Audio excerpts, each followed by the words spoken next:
One of the key components of the Striga Smart Sorghum for Africa project is the establishment of AfriBioHubs. AfriBioHubs is a center of competence that aims to support innovations in biotechnology to commercialize their products.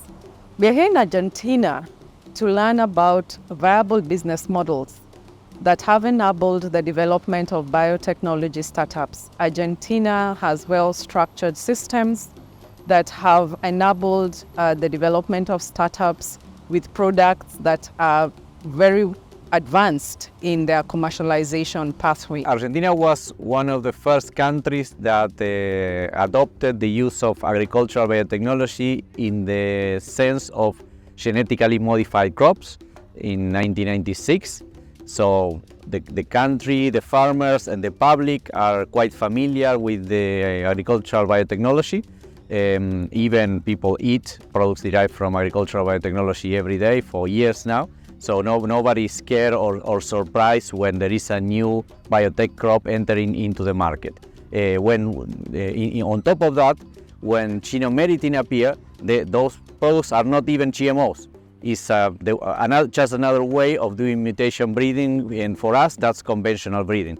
And therefore the society was already well prepared or embracing agricultural biotechnology in general.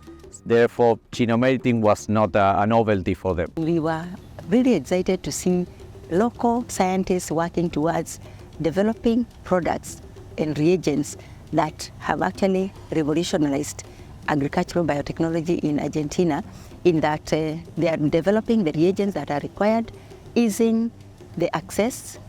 It's less costly and affordable for the Argentinian scientists, and this actually came from a university group.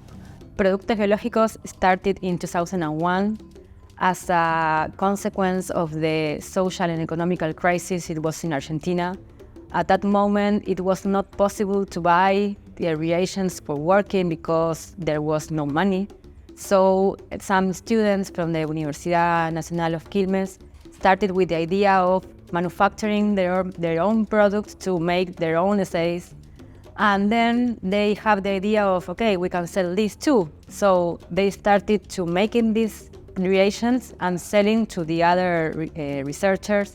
So that was the beginning of Productos Biológicos, to give a solution to the researchers in a moment where it was very hard to work. We started this company in Argentina 8 years ago with the aim to develop a sustainable weed management system.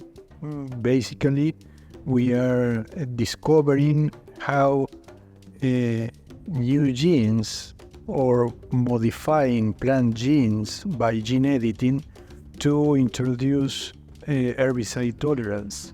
One of the many observations I made in Argentina is that there are quite a number of startups in the biotech area, and this could be attributed to the fact that scientists in Argentina have an entrepreneurial mindset, in that they're not just focused on research alone, they are focused on research that can go beyond research and become a commercialized product.